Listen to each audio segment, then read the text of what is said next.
Great. I do not see Secretary Rye, but I know he is bouncing between meetings, so he'll be joining us shortly. For the sake of time, I will go ahead and get us started. Good morning, everyone. I'm Emily Dow. I'm the Assistant Secretary for Academic Affairs. This is the Program Review Process Advisory Council meeting on October 20th at 10:02. If you are here, I know we have a couple of people who are serving as proxies today, which is fine. We don't have any voting items. If you are serving as a proxy, if you could go ahead and put your name and your organization and who you're serving as a proxy for in the chat, that would be helpful. If you're just the normal representative, no need to put your name in the chat. Oh, we only need this for the proxies. Okay, we'll go ahead and get started. I do want to share with you all some recent changes in light of House Bill.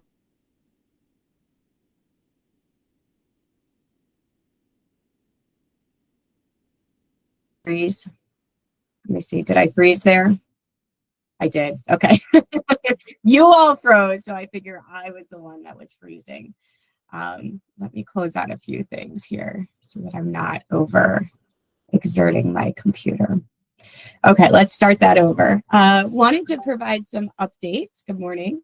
Wanted to provide some updates around objections and their applicability, particularly to undergraduate programs.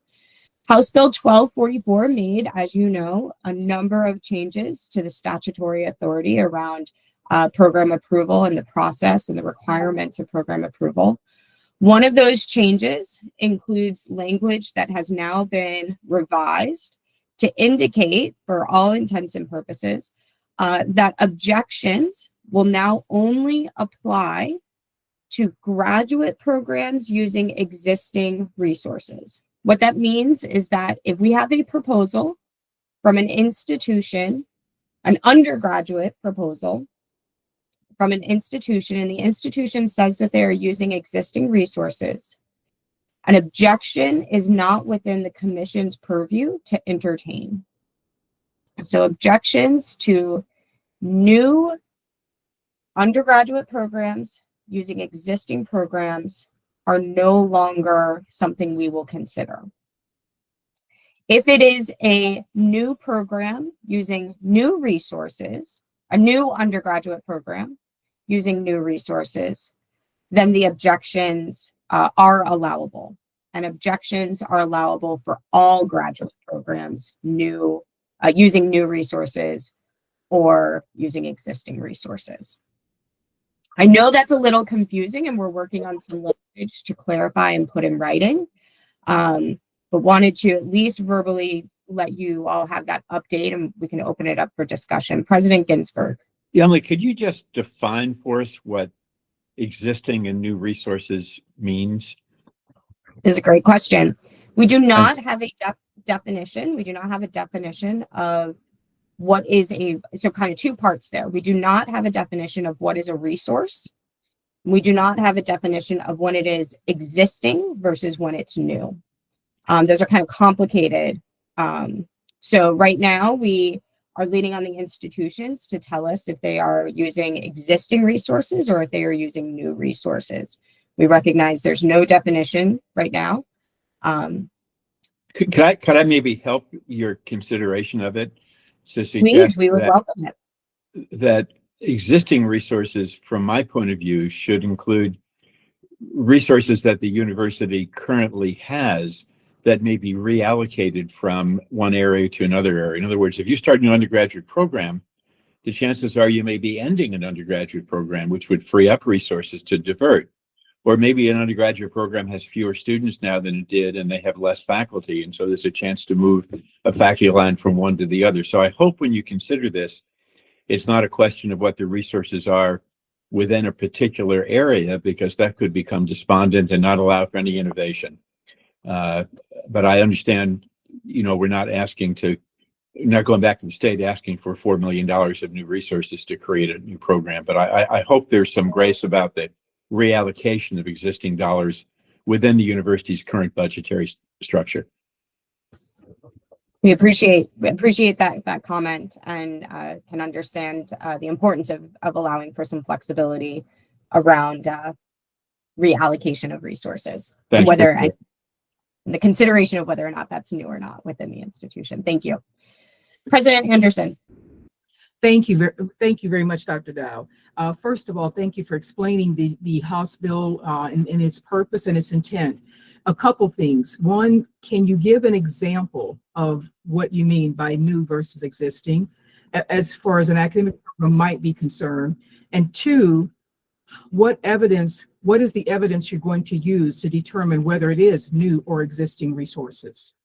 And I know it hasn't been defined yet, but I also know that you've been thinking about this. We have been. Again, we are leaning on the proposing institution to make an argument one way or the other. Likely the institution is making an explanation that they are using existing resources. As you just heard from President Ginsburg, there is some flexibility and some context that we need to understand. There are some considerations around, requests to the state for new buildings, requests for new faculty lines. Do we think about not only just new faculty, but potentially specialized faculty, depending on the program? So we leave that up to the institution to demonstrate that they are using existing resources, and defining that according to the proposed program. So I realize that's kind of a iffy answer, but right now we are leaving it up to the proposing institution. We have gone back to institutions to provide further explanation to say, we see that you're using existing resources. Tell us more about that. We know we have a section in the proposal, but in recent instances, we have asked institutions for further clarification. I appreciate that. And the only thing I would add is you want to make sure you distinguish between limited and low resource institutions who already have limited resources to begin with. And so that makes a very big distinction. And if I can reflect on that, when you say that, that may mean that there are some institutions that are going to be constantly in a new resource perspective, and therefore kind of changes the dynamic of new and existing resources. Is that right, President Anderson? Is that a good reflection or no? It is, but when you have no resources or limited resources to begin with, then all resources are going to be new. Yeah. And so you need to make sure that you're looking at it with that distinction. Thank you. Appreciate that comment. Thank you. President Power. Thank you, Dr. Dow. Just one thought for EMEC is just that, I do think it's somewhat intuitive what existing versus new resources is, but I think if you look back at the legislative history going back to the early 2000s, it was really about USM streamlining their internal review process and not having it as burdensome a review by MHEC if they were using existing resources. And what new resources meant was you were coming in for an appropriation to support the program in a future year. So was the state going to appropriate additional funding as a result of the creation of this program? And I think that's a pretty clean way to look at it. Thank you, Dr. Dow. Thank you. Thank you for that historical knowledge. One thing that I think we're struggling a little bit. I don't know if struggling is the right word, but one of the considerations is which comes first, the budgetary request or the proposal. And so there could be a budgetary request 2 years ago, and then we don't get the proposal. And so then there's an argument there that it is an existing resource because the budget has already been approved, when in fact it was a new resource with the intention of the program, if that makes sense. So a little bit of a chicken egg when it comes to a specific allocation. We've seen this happen with new buildings. A proposal for a new building that will likely expand traditional STEM fields, and then 2, 3, 4 years once that building has been built, then additional programs coming forward. So that's why we want to take it in context. We want to be able to allow the institution's flexibility to explain existing versus new and what a resource is. Dr. Keyes. I have two questions. The first one is about whether or not substantial modification of an existing program is under this umbrella about it or not. The idea being that suppose that there's a substantial modification that really changes the nature of the program to the idea that I would think is new. Are they subject to objections or not? Does it also just depend on the resources once again? I believe it depends on the resource allocation. The section in the statute is for both new and substantial modifications. And as of right now, we do have a definition of a substantial modification that is more than 50% of the curriculum being changed is considered a substantial modification, unless that change in curriculum is motivated by a licensing board, an accreditor, or some other national organization in which a profession is changing writ large. So then that would mean that all the graduate programs are subject to objection, but not the undergraduates that use existing resources, even though they're substantial modification. Correct. Okay. And then the second question is about certificate programs. Are graduate certificate programs subject to this? And does this mean that undergraduate certificate programs are not subject to this? Correct. Thank you. Anything at the undergraduate, we will be looking at where we need some clarification is a post bachelor certificate. Sometimes those post bachelor certificates are actually undergraduate certificates, but it's for people with a bachelor's degree. So those we may need to be cognizant of. So like a pre-med PBC, somebody who already has their bachelor's degree but needs to go back and get a couple of pre-medicine prerequisites before going into medical school. Sometimes those are considered PBCs.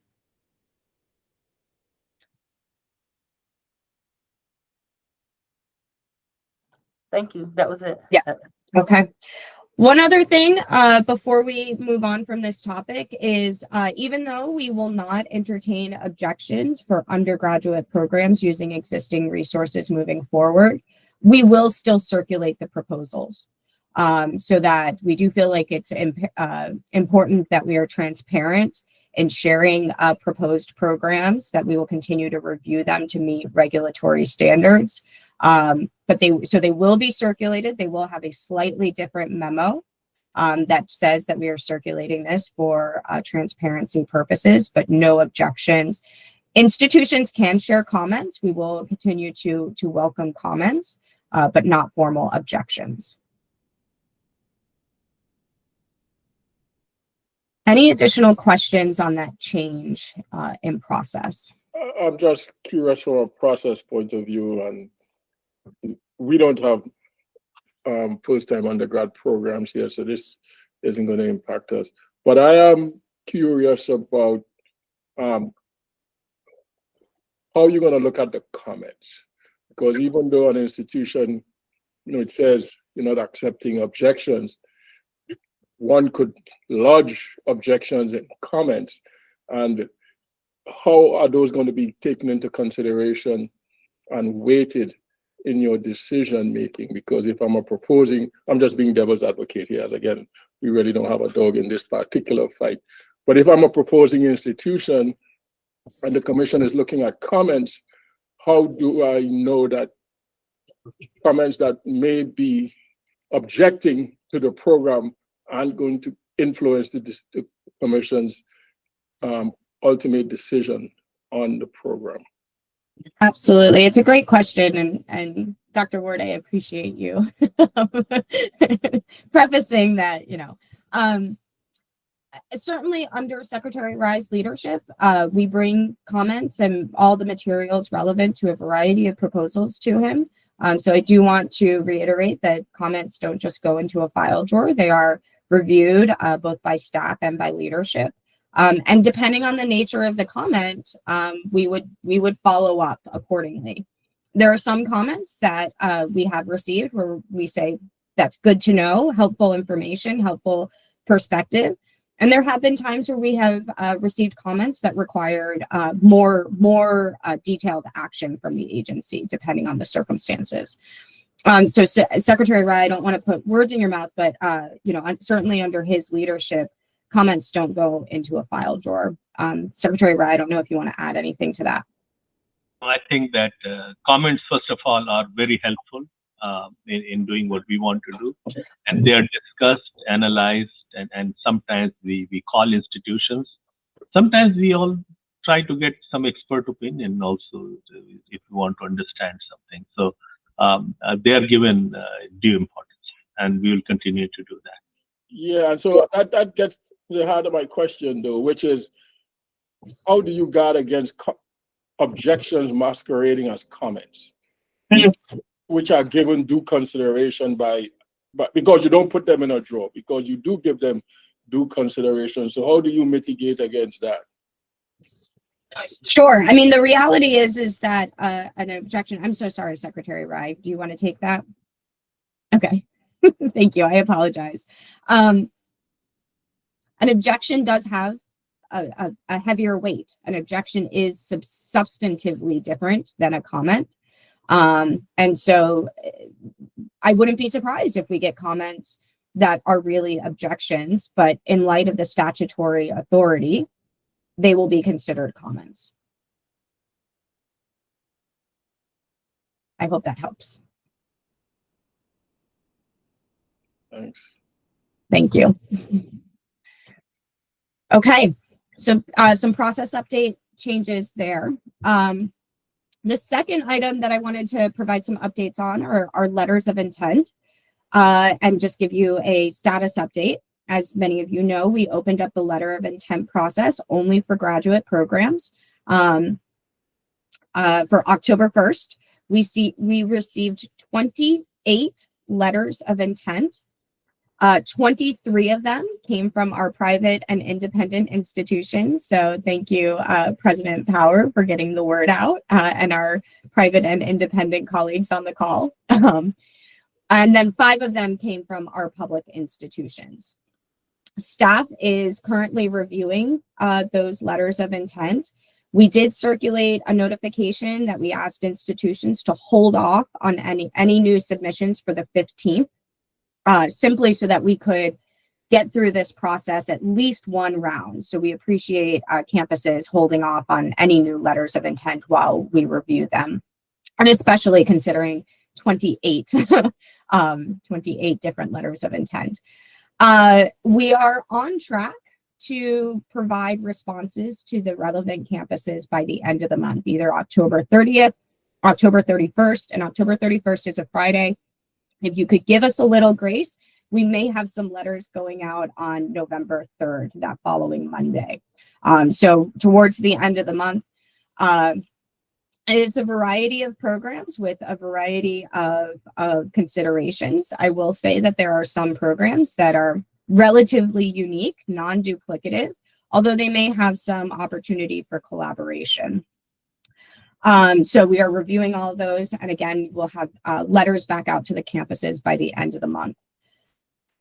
One consideration that we didn't explicitly talk about, but it is our intent, again, in the context of transparency. If there are relevant institutions that either are part of a potential, what I'm calling a yellow flag of duplication, it is some early warning signs that a letter of intent with a theoretical program could be potentially duplicative.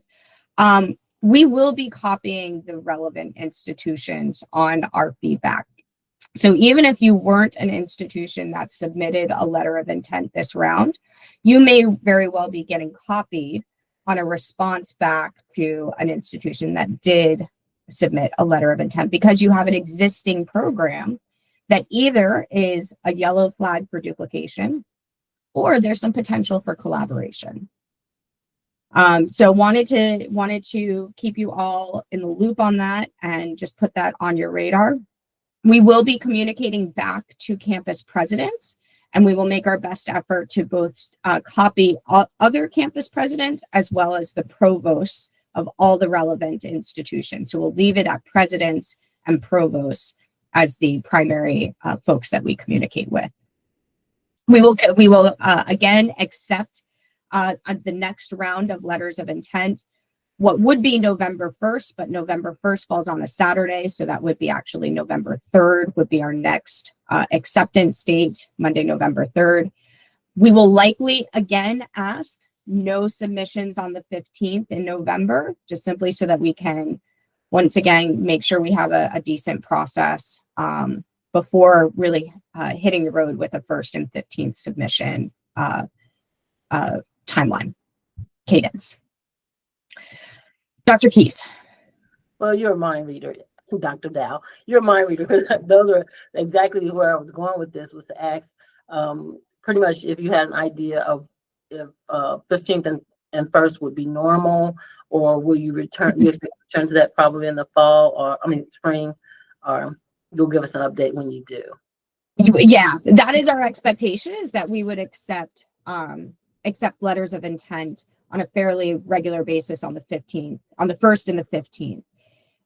If you can, yeah, just give us a little bit of wiggle room right now as staff are getting trained up on the process. We had a lengthy meeting at the end of last week with some questions from staff on how best to navigate some of what they're looking at. So if we can, yeah, kind of give us just a little bit of time, but yeah, that is the expectation. 1st and 15th with a 30-day response rate. Thank you. Yeah. Any other questions on letters of intent? Let me first say that very thankful to all 28 institutions that have brought letter of intent forward, and I know many of you will bring as well. I want to really appreciate the work that is being done by Dr. Dow's unit, because this is a new process for them, and some additional work with already limited staff resources. So just give them a little bit grace. They're doing their best, and this will work out reasonably well. So thank you, Dr. Dow, to you and your team. Absolutely, thank you.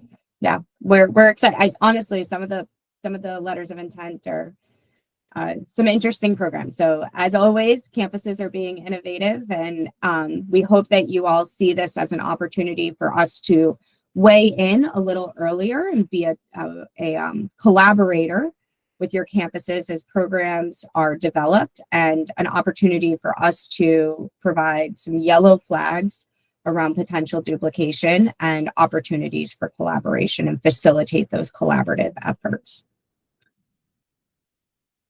Okay, on to our kind of main topic for the day, our continued discussion around reasons for an objection, and in particular, a reason for an objection would be unreasonable program duplication, which would cause harm to the state or students. I'm going to share my screen. Some summary responses from last meeting, and an opportunity for additional thoughts and comments. Hopefully you've all been, you've had some time to think about this. Before we get into harm itself, I do want to recognize that the group had talked about a number of considerations for unreasonable duplication. One of those considerations is market oversaturation, that there is no demonstrated need for the program, for graduates of the program, or there's no demonstrated student interest for the program as one consideration. There was some time spent around institutional niches, how institutions serve a specific student population or have a specific mission. The group also highlighted the importance of duplication isn't necessarily there when there are specializations within academic programs. So a program may have a similar title, but when we get into the curriculum and actual learning objectives, there is some specialization and differentiation. The group also talked about student interest, demand to attend a particular institution, even for a similar degree, and institutional identity, things like athletics, Greek life, housing, can influence a student's choice to attend that institution. And then, of course, modality of program. I would like to spend a minute talking about modality, because as of right now, modality is not considered an element within our duplication analysis. If we rewind back 8 years or so, modality change was considered a substantial modification. So if an institution was taking an existing program and moving it to an online version, we considered that a substantial modification. It went through the full program review and could have been objected to simply by moving the program online. We had a work group pulled together with a number of institutional representatives. And that work group said, you know what, this is redundant. It's literally the same exact program. We're moving it online. Why do we need to go through this whole substantial modification process? So we revised our regulations and said, okay, modality is not a substantial modification. A modality change is not a substantial modification. It's a notification process. We want to make sure that the institution has the appropriate resources. And now, of course, post-COVID, we know many institutions have the appropriate resources to do distance education effectively for students. So it's a notification process. It does beg the question, though, around whether or not we consider modality, original modality, as a consideration for duplication. Because right now we don't consider it as a substantial modification. We consider it a notification. But there are arguments to say, well, my proposed program is going to be fully online. I'm intending to reach a very different student population than if it was an in-person traditional program. Therefore, my program is in fact different than the existing traditional in-person programs. It's a nuance there that we've entertained and had to address, and wanted to put that out there for the group to discuss a little bit more, to see what your thoughts are on whether or not modality of program delivery is something we actually should be considering in the duplication analysis. Is modality enough to say that the program is different? Or, as we have it right now, we don't consider modality, and that allows institutions the flexibility to kind of move back and forth and offer the program in a variety of modalities through a notification process. I'm going to stop sharing my screen just so we can all see each other. But I'd like to spend a quick minute talking about modality and see if there are any thoughts on any of that I just shared with you. Concerns. Do we incorporate modality as a consideration for unreasonable duplication?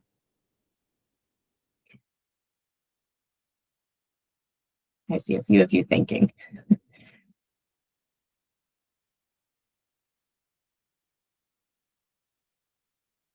And maybe you're thinking because it is kind of hard. This is hard for us sometimes. Okay, so I'm going to go out on a limb here and say no. I think modality has become so, the use of technology in delivering the curriculum, teaching, and so on is so ubiquitous now. I don't even know what it means that the modality is different. Other than perhaps by moving a program that's traditionally completely online allows you to attract a broader market. But if it's the same program, just that you're delivering it online, the learning outcomes are the same, the assessment and quality assessment measures are the same, the degree that's being granted is the same, that you're offering it in person as opposed to online, or even both, I don't know that modality should matter that much. Now, if you had asked me that question 10 years ago, I might have said, when we were on the frontiers, well, it's a whole lot longer than that now, 20 years ago, when we're on the frontiers of online education. But I think, because in between traditional and online, you have hybrid. And so it is not as though traditional programs are like, Secretary Rice shows up and sits in the lecture hall and gets lectured to by a faculty member standing in front of the classroom, right? Secretary Rice might be doing actually most of his work online and asynchronously, and then when he comes to class, it's for a different type of interaction. So, I mean, the lines have blurred between traditional, hybrid, let's not leave hybrid out, and online, so much so that I don't know that there is any clear distinction now between, or differentiation now, quite frankly, between modalities. And so I'll serve that up as my starting position, which I reserve the right to retreat from based on compelling arguments on the other side.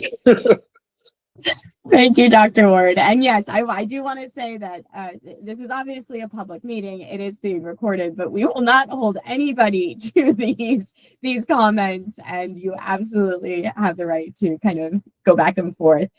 And let me also say the reason why I'm asking this is that we are working on the standards for unreasonable duplication, and do we put modality in that standard? And so we would come back to you all with kind of some formal regulations for you to vote on eventually. So this is, I just want to clarify, this is really open discussion right now. Dr. Khan. Good morning, everyone. First of all, please be thinking of our faculty and students because their canvas is down, and that's a part of learning management system, and is down in Maryland and East Coast. Some colleges are affected. Our college is entirely, completely affected. So a lot of exams online.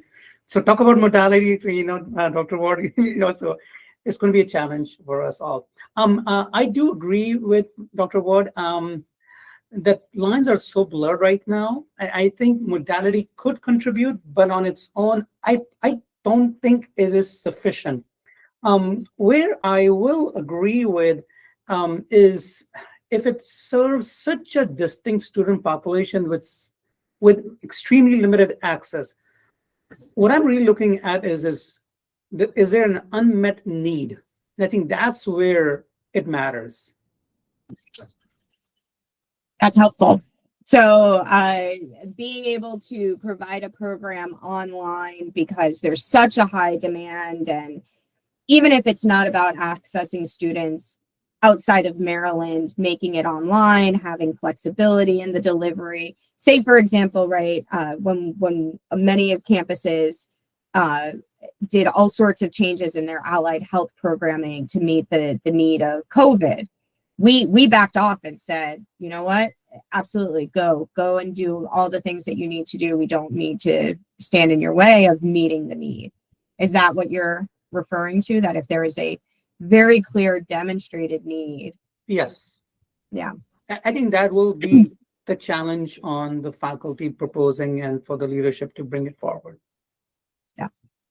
Thank you. Dr. Peace. Good, thank you, Emily. And I just wanted to 100% agree with the comments that Roger made, and also with Dr. Khan. We've spent a couple of years, in fact, trying to define what online means. And as you said, there's this entire continuum, and many of our programs now have sort of that kind of flexibility built in just for students who can't make it, for emergency situations, et cetera, et cetera. So I think that the content of the program is really the most important factor to be considering. And we're also affected by AWS right now. So I'm very sympathetic to Dr. Khan's comments. So thank you. Fair enough. Should we do just a quick raise of hands? How many of you all have campuses that are affected by the Amazon outage in some way, shape, or form? Yep, a handful of you guys. Yep. Well, we are all thinking of you. Google products are working, so. President Powers, you could raise your hand too. Some of your institutions are impacted. understand. But, so you just want to say that, so the Canvas stuff, it impacts online and in person both.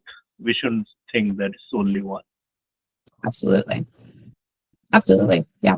All of those learning management systems and even some of the student information systems, as I understand it, are part of that same network of resources through Amazon.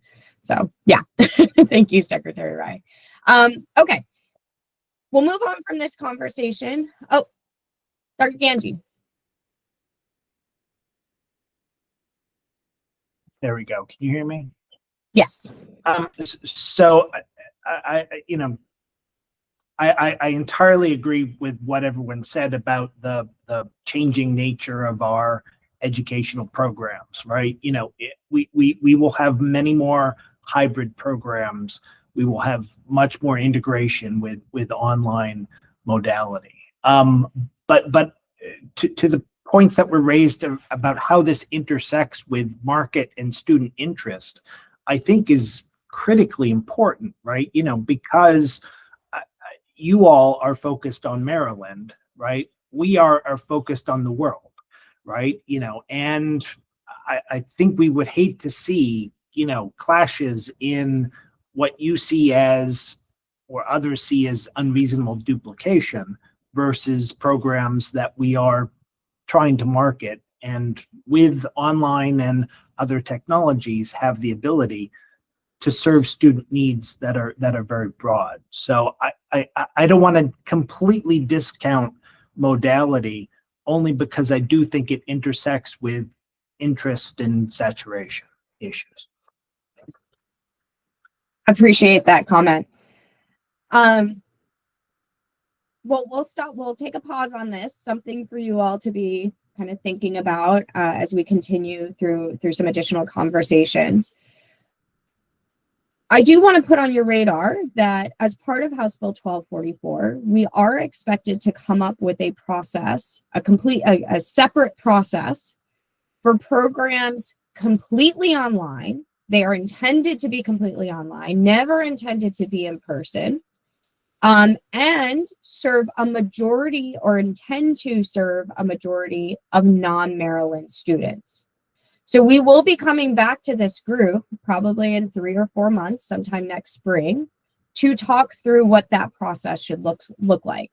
So that substantively identifies a completely different type of program that a Maryland college would be offering. Again, 100% online, never intended to be in person, designed to be online, and it's intended to serve a national, if not global, audience. So that's going to be a completely different category of programs. And what should our review process look like for that type of program? So think about that, put that off to the side for a minute. In the general scheme of what is unreasonable duplication, the consideration of modality is still on the table. I'm hearing that from some campuses. Maybe it's not that big of a consideration. Maybe it's a secondary consideration, not a primary consideration. So we'll take a look at these comments, and we'll find a way to present this in forthcoming proposed regulations and bring it back to the group for you all to weigh in for additional feedback. Okay, the main purpose of this conversation is to talk about harm. That is what we started with last week, and harm to the state and harm to the students. So some summary statements here around what harm to the state might look like and what harm to students might look like. So harm to the state, interestingly enough, we have quite a few here. Redundant use of state resources or state funding, so that if we did have duplication, it would be unreasonably duplicative if it was a redundant use of state resources. It would be unreasonably duplicative that would cause harm if it interfered with our statutory responsibilities regarding our HBCUs, particularly in the development and growth of unique or high demand programs at our 4 HBCUs. Harm to the state could be demonstrated by a hindrance to economic development. So this is a little bit of I haven't quite figured out how to phrase this in a way that isn't in the negative, but bear with me. Not running a potentially duplicative program could prohibit business development and expansion in Maryland. So the harm to the state is actually in not allowing the duplication. So thinking about kind of the larger state impact on allowing duplication to occur. And fourth, impact to Maryland's global educational profile. Again, not running a program could potentially help raise Maryland's, or running a potentially duplicative program could help raise Maryland's global educational profile, attracting more business and talent. So one is about, so the two, I want to be clear why the two there are separated. One is about specific development in Maryland. One is about attracting students and the profile of our Maryland campuses globally. So it's a nuance there that I want to make sure. I do see a couple hands. Let me finish. Harm to students. We see this one a lot, particularly around our allied health fields, but the unavailability of clinical placement sites or other experiential learning opportunities for students. We've seen this happen quite a few times, that if we allow an additional program, there may be demonstrated market demand. We need more people to do a thing, but there just are not enough clinical placement sites in Maryland. We have a saturation of that. And so that is harm to students, because the theory there is that students wouldn't be able to meet licensure or programmatic standards. So those were the summary. After reviewing our discussion, I want to open it up to see if we're missing anything. Is something not well represented here? So let me open it up for discussion. I'll keep sharing my screen for a quick minute and then stop sharing. President Power. Thank you, Dr. Dow.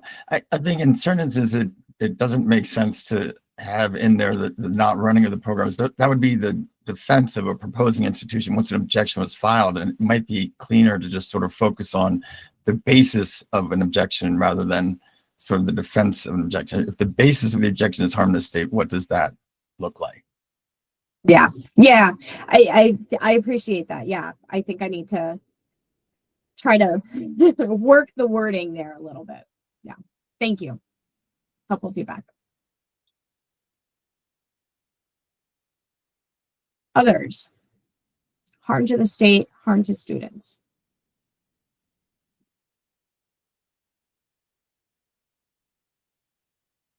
President Jaskin.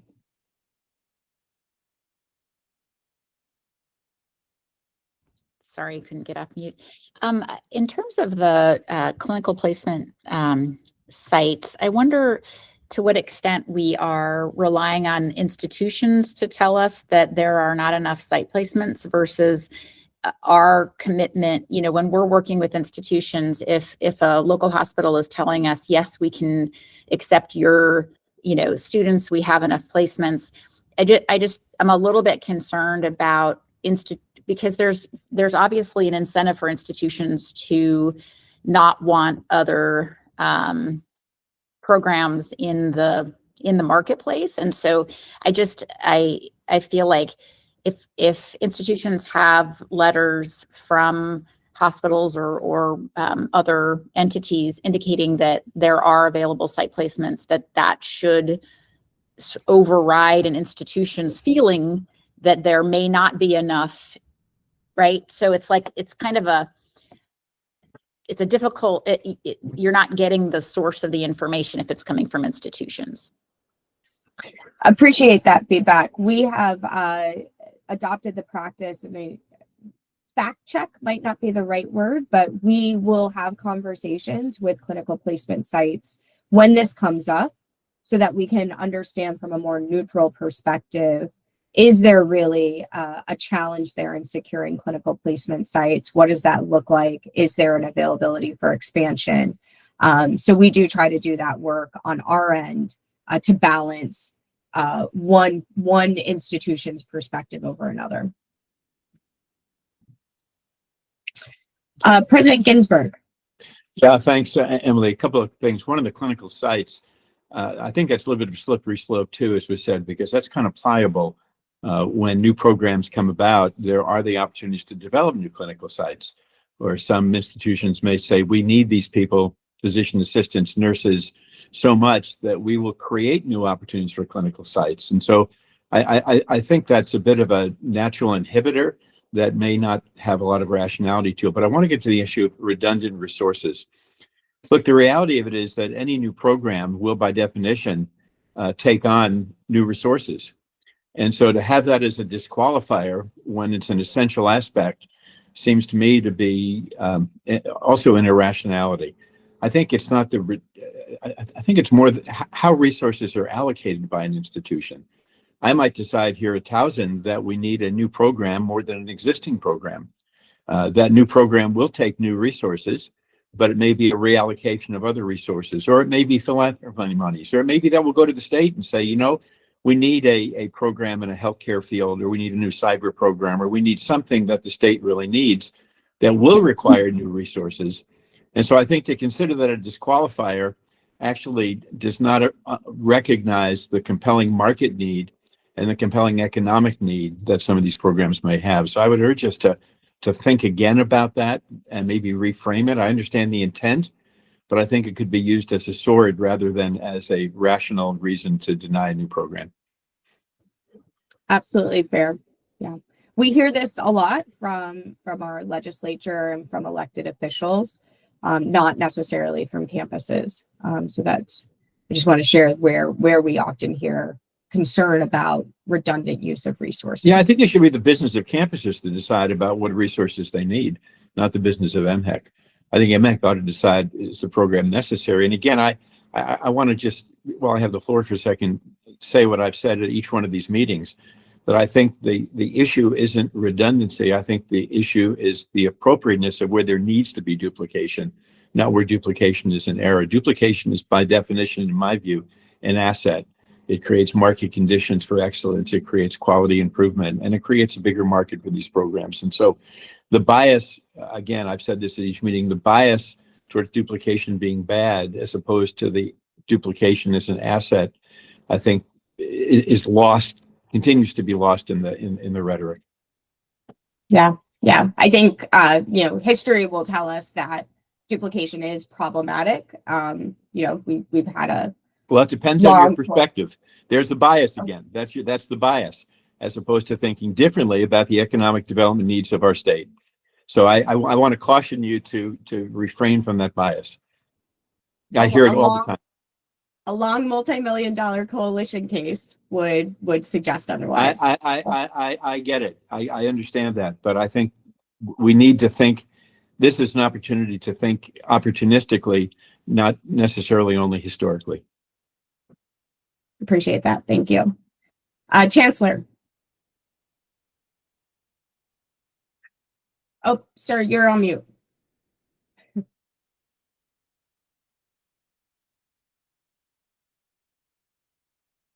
Sorry.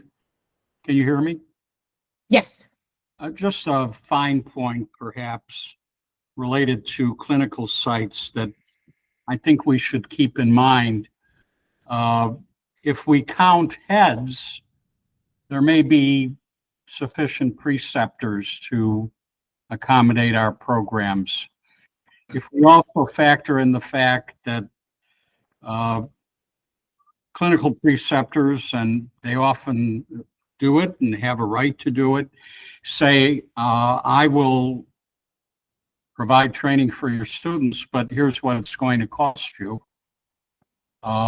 That becomes a constraint that we all ought to be collegial about and simply not count heads, particularly in these days when everybody thinks we charge too much for everything.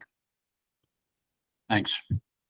Absolutely. And we've certainly heard that suddenly, as I understand it. It's not suddenly.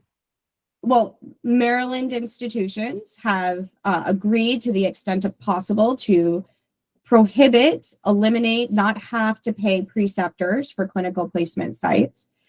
But if there is this saturation, that there may be a cost to that eventually, and that cost would move to the student, and that would absolutely be problematic and harm to the student. Thank you, Chancellor. President Anderson. Thank you, Dr. Dow. I want to pick up on the Chancellor's point and really send it home, Emily. It is a cost for clinical sites, whether they're clinical or experiential, and that becomes a harm to the institution, which of course can become a harm to the student. It's not just about Maryland stepping back saying that we're not going to charge for clinical sites. We touch upon several different states, whether it's Virginia, whether it's Pennsylvania, Delaware, and you have to consider all of the clinical programs that are surrounding the states and the preceptors that they take in, because they're not just taking in Maryland students, they're taking in students from these other states. And that leads our clinical locations to say, hey, we need to charge because the preceptors, their time is involved, and their employees at the same time, and they cannot bear the burden of all the students coming in from not just Maryland, but from the other states as well. So I think you have to give some consideration to the clinical and the experiential learning. I separate the two because we think clinical, oftentimes we think healthcare, and we know there's healthcare disparities and we need more healthcare practitioners. But for example, one of our experiential programs is aviation sciences and the maintenance of technicians in those to fix planes. That's a clear experiential program that will have major impacts from a financial standpoint when it starts to saturate the market.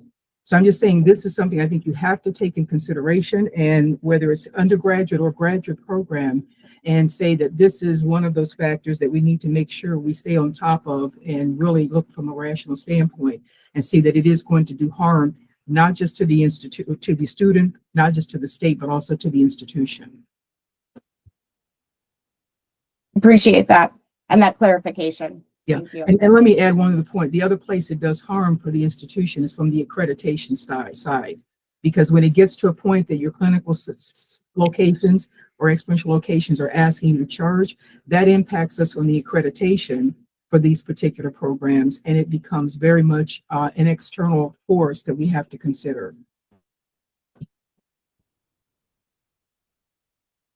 Bless you. Thank you. It's a cough. I appreciate it. Thank you. 'Tis the season. Thank you for that, President Anderson. And that, the distinction between clinical, experiential learning, and especially when there is a licensure, again, accreditor component to it, where students have to complete it in order to meet the standards. Definitely a consideration that we have entertained. And so one of the reasons why that harm to students, or why it's considered part of that harm to students. We're coming up to our time, so let's pause on this discussion, and let me walk you through some next steps. We have an upcoming commission meeting on Wednesday. At that commission meeting, we are going to be presenting some initial, and I want to be very clear, initial draft regulations around the standards for unreasonable duplication and unnecessary duplication. This is an opportunity for our commissioners to put in their first, let them weigh in first on these draft standards. They have been developed in consultation with our AAGs. And then we are going to be bringing those drafts to this group at the November meeting. So at the November meeting, it will be a deep dive into the draft regulations, specifically the standards. When do we say something is unreasonably duplicative? When do we say something is unnecessarily duplicative? So that is on the commission's agenda. I will share those materials with you by the end of this week so that you have them well in advance of the November PRPAC meeting. It is our recommendation that the commission refers this matter to the PRPAC for you all to weigh in. We will edit it. We will receive your feedback, and we'll work towards drafting those regulations together. So know that this is just an initial, something to respond to template. President Power.